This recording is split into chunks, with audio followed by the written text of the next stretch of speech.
はいどうも、いつきんです。本日は予定通りバランス調整の内容が発表されましたので、そちらを見ていきたいと思います。今回のバランス調整は、実装は11月の23日のメンテナンス後ということで、今回のですね、バランス調整はマジでやばい内容が含まれていますので、見ていきたいと思います。それでは今回の対象ですが、こちらですね。英雄からは月英が古月のベローナと死の探求者レイ。製薬英雄からはアラミンタンのみ。そして星4月英から慈愛のローマンと星4製薬セリラということで、かなり少なめではありますが、結構強めの2人が月英からピックアップされてますね。そして古代遺物がパルティアの砦とデュランダルと、そして最後弱体効果睡眠という、この弱体効果にも、調整が入ります。はい、それでは早速英雄からね見ていきたいと思うんですが、まず古月のベローナ、これ結構今も普通に使われてないかっていう多分人がね多いと思うんですけど、ただ最近やっぱりユピネが出てきてからは多少減っているかなっていう感じで、ただ決して弱いから減ったわけではないんですけど、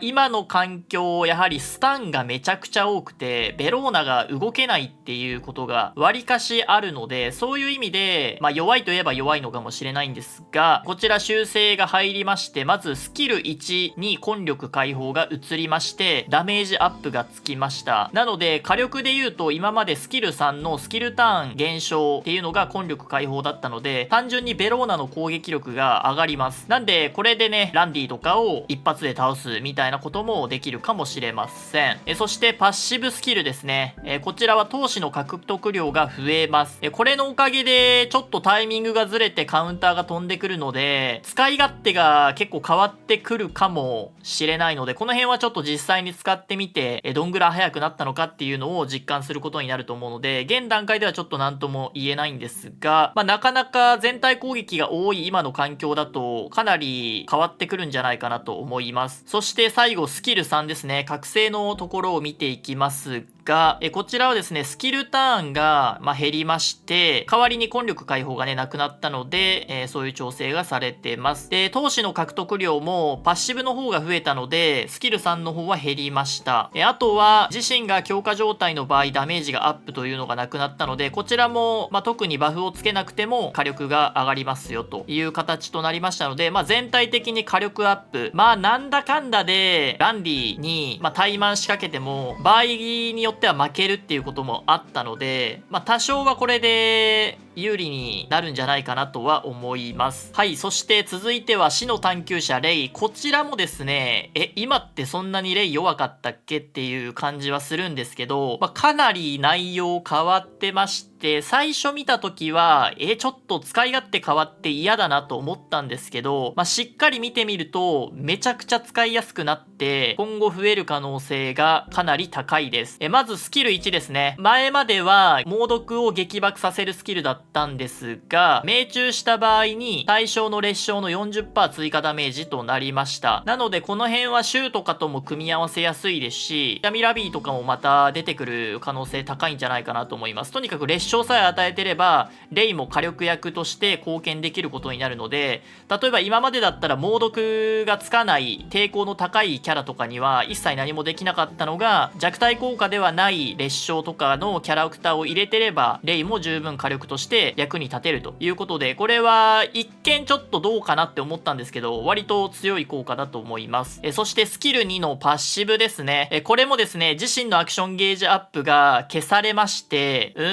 これなくなるのかと思ったんですけど、疫病電波の効果が変わりまして、猛毒が1ターンになってターン終了時に撃爆、レイ自身が撃爆をするんじゃなくてそれぞれの味方が撃爆をさせれるようになりました。ちょっと猛毒が一旦になっちゃったのはあるんですけど、そこまで弱くはなってないし、逆に使いやすくなったのかなっていう感じはします。でスキルターンも減ったので、アクションゲージアップがなくなった代わりにね、回転率もそこまで変わることはないと思うので、これもいいでしょうと。そしてスキル3ですね、覚醒のところ見ていきますが、来ましたね、待望堂の強化効果解除。これがついたことで、このレイはめちゃくちゃ使いやすくなります。単純に猛毒をつけるときに免疫を解除してっていう使い方としても使いやすいですし、最近とにかく免疫キャラがもうバンバン出てくるので、それを解除するためだけの英雄としても全然使えます。なので、この解除がついたっていうのはもうめちゃくちゃ大きな効果で、これがあるなしで本当に英雄のスペックがめちゃくちゃ変わってくるんで、これがね、一番でかい修正だと思います。そしてスキルの効果も追加ダメージがね、スキル1に移ったので、なくなってしまったんですけど、一見ちょっと弱くなったかなっていう印象は受けるんですけど、この強化効果解除は何者にも変えられないので、もうこれだけで十分ペイできてると思います。そして気づきにくいんですが、集中キャラではなくなりましたので、これもまた大きいですね。スキルの使い方っていうのがスキル3から入ってもいいし、スキル2から入ってもいいしっていう風にこう変えられるので、バフをつけてる相手であればスキル3から入って消したりとかっていう役割も担えるので、このレイは本当に増えてきそうな気がします。で、この睡眠についてもね、さっき最初に言った通り後で触れるんですけど、睡眠の弱体効果の内容も変わったので、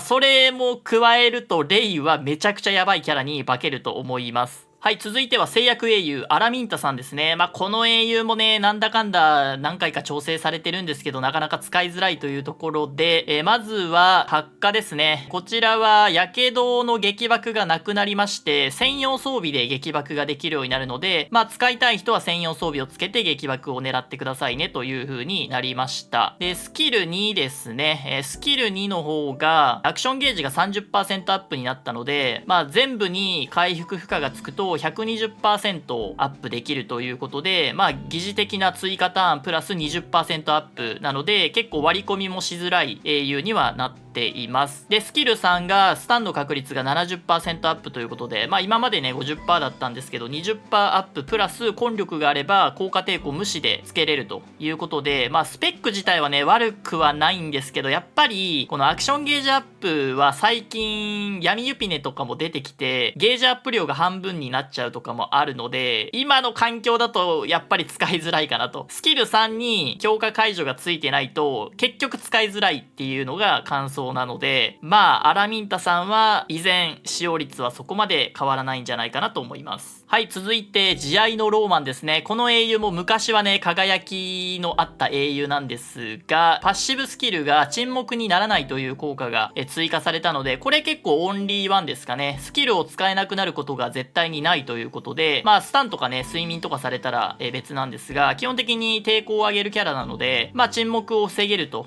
いうことで、例えば光エンジェリカとかのメタになるかな。性能が似てて、かつ相手は沈黙を持ってるんですけど、ローマンは沈黙にならないので、返せるみたいな形で使えるかもしれません。で、さらに、スキル3に、防御力ダウンがついたので、こちら別の動画で言ってるんですけど、今の環境防御力ダウンが結構強くて、たとえ 75% という確率であってもなかなか油断できないデバフなので、このあたりも結構いい調整もらってるかなと思います。専用装備ですね。これが来たら一気に使用頻度が高まりそうな気がするので、例えば専用装備で防御力ダウンの確率が 10%、20% 上がりますとかだったらめちゃくちゃ強くなるんで、その辺も待ちっていう感じですかね。ただこのローマンは結構警戒されづらい英雄だと思うので、例えば僕なんかはエンジェリカをプレバンしてるんですけど、ローマン出されるとちょっとめんどくさいかなっていう感じもするんで、そういう初見殺しみたいな使い方をする人が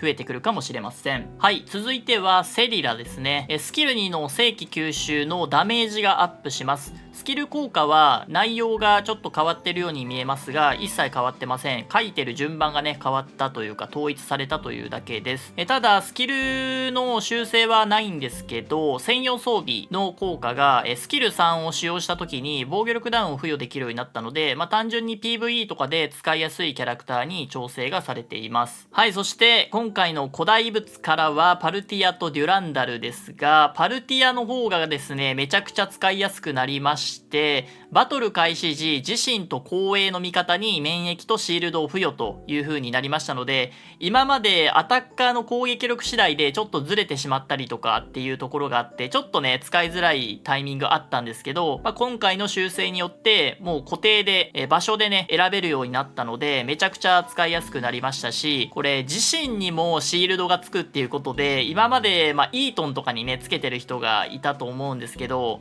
とんでもない分厚いシールドがつくようになるので、結構クリーブのメタとしてナイトにつけるの全然ありなんで、1体ね、なんか適当なナイトを作って、このパルティアを持たせとけば、クリーブ用に、耐えれるナイトみたいな感じで、用意することもできそうです。そしてデュランダルですが、ちょっと変わりまして、今まで 75% 以下の場合しかアクションゲージアップ効果を得られなかったのが、半分ずつで受けれるようになったので、ダメージを受けてない時、生命力が満タンの時でもアクションゲージが上がるようになりました。この辺はもしかしたらクリーブの受けるキャラクター、なんか適当なやつに持たせて、アクションゲージをアップさせるようなこともできるようになったので、わりかし使いやすくなったかなと思います。はい。そして今回のバランス調整最大の見どころである弱体効果睡眠のバランス調整なんですけど、もうこれがですね、もう今までさっき紹介した英雄のバランス調整なんてどうでもいいと感じるぐらいにとんでもない内容になっています。まず睡眠の効果なんですが、効果が持続している時行動できずクリティカル抵抗率が 100% ダウンするというだけだったんですが、なんとバランス調整されてからは回避率も 100% ダウンということで、もうこれ回避英雄終わりましたね。睡眠使えるキャラも今めちゃくちゃ多いですし、さっきねレイのところで言ったんですけど、レイが強くなる理由はここですね。スキル3で睡眠が使えるし、スキル1でも睡眠が使えるので、かなり使いどころが多いです。非接触なんですよね、レイのスキル3は。それとか、あとシュナとかもそうですし、非接触系の睡眠がめちゃくちゃ多い中で、この回避率 100% ダウンが入ってしまうと、もう回避英雄は基本的に何もできずに死にますね。なので、この修正はかなり環境に左右されるかなという気がします。今ね、アーディンがめちゃくちゃ強くて、本当に自分でも使ってて思うんですけど、アーディン本当になかなか対策ができないキャラの一人ではあるので、それを考えたら致し方ないのか。ただこれ追加され 100% ダウンは寝てたら回避できないだろうっていうのは当然なんですけど、回避キャラの価値がほぼゼロになりかねないので、これは行き過ぎていないかというちょっと心配があるんですが、いかがでしょうかね。皆さんの感想も聞きたいところなんですけど、今回睡眠がめちゃくちゃ強くなるということで、睡眠の価値もね、動けなくなるっていうぐらいしか今まで恩恵を感じてなくて、クリティカル抵抗率がダウンっていうのも一応あったんですけど、あんまり使われる機会がなかったので、それに対してこの強力な回避率 100% ダウンっていうのが追加されたのかなっていうところなんですが、いやこれ見た瞬間に本当に驚きましたね。今回の本当に目玉の内容だと思いますので、この辺はちょっと実際に修正来たらアーディンが使えるのか否か、